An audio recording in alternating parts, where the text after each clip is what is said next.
expect, as per usual, over 1 million people. I'm not quite sure why 1 million people want to stand in the freezing cold for long, long periods of time, but they do.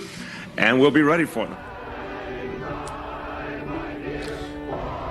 That was New York City Mayor de Blasio talking about the upcoming New Year's Eve celebration. New York City about to become, once again, as it does each year at this time, the center of the universe. And joining us from New York City, the center of the universe, is ABC News correspondent Brad Melke. Good morning.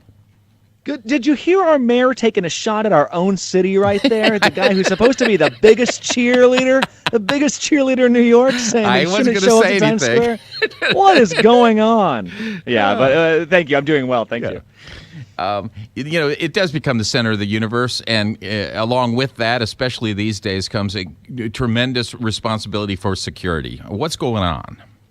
Well, it is sort of an unprecedented level of security. We say that every year. It's because the NYPD force keeps growing. Last year, it was around 6,000 officers. This year, it's 7,000 officers will be deployed for New Year's Eve alone. But the numbers keep growing there. But the really interesting thing this year that they haven't done before is the number of trucks that will be deployed around Times Square on the side streets, deployed specifically to prevent a roving vehicle attack like what we saw in Berlin or even Nice, France, where dozens of people were killed. And that's certainly a worry when you think about 1 million people crammed into, a 12, 13 block area. 3,000 people at a time are going to be in these pens.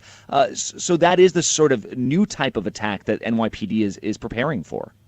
And by truck blockers, you're talking about just literally taking very large trucks, be they tractor trailers or dump trucks or something, and just blocking off streets with them. Yeah, there's 100 what they call blocker trucks designed sort of specifically for this. Then there's 65 trucks from the sanitation department, which are basically these huge sand trucks. Those are, these are 20-ton vehicles, right. And then they'll have another 10 tons worth of sand in them. They'll let the tires, they'll let the air out of the tires to make them even more immobile, and then they'll just stick them right there, taking up pretty much the whole street on these small New York City side streets.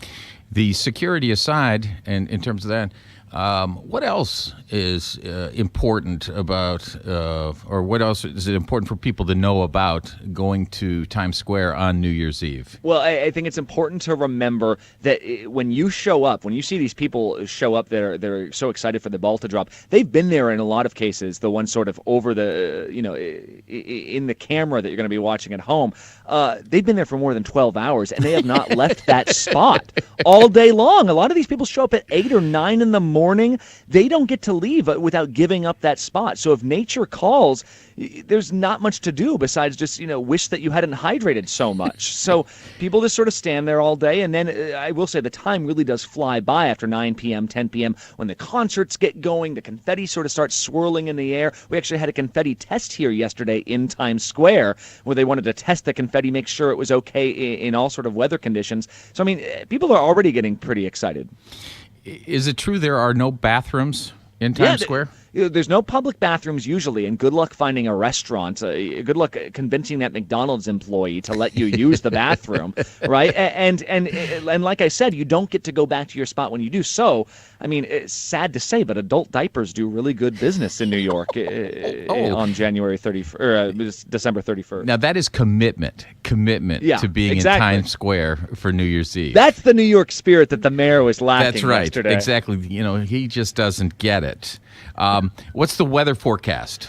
So the weather forecast is about mid-30s, maybe even 40 degrees. And right now it looks clear, which is important because if you show up, you're not allowed to have any large bags. You're not even allowed to have an umbrella. So that means if you get that freezing rain that New York is so famous for, you just kind of stand there in your poncho and bear it and kind of, wait for people to pass out that cool foam hat or something like that, because that's really the best you're going to do. You actually get screened twice. You get screened once when you walk into the larger Times Square area by security forces. Then you get screened again before you sort of get ushered into that pen with your new 3,000 best friends. So you're really not allowed to have anything there besides a small purse.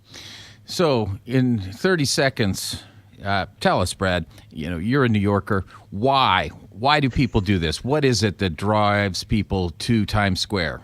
Well, I think the sheer number of people gathering is just this really breathtaking thing. And then on top of that, you have these concerts. You have this idea of out with the old year, in with the new, that you can get anywhere. But in New York, even on the confetti, there are things that people have written saying good riddance to 2016, welcome to 2017. There are literal messages on some of that confetti. There's this sort of, we're all in this together atmosphere that you have in New York at so many different times of the year, but especially on New Year's Eve. A lot of people saying we might have started the day as strangers. Now we're all friends who have somehow survived whatever this event is. Well, that's great. Brad Mielke, ABC News correspondent. Happy New Year. Enjoy the celebration there. We'll do the same here in St. Louis. We appreciate you being here with us today. Hey, thank you. Happy New Year. You bet.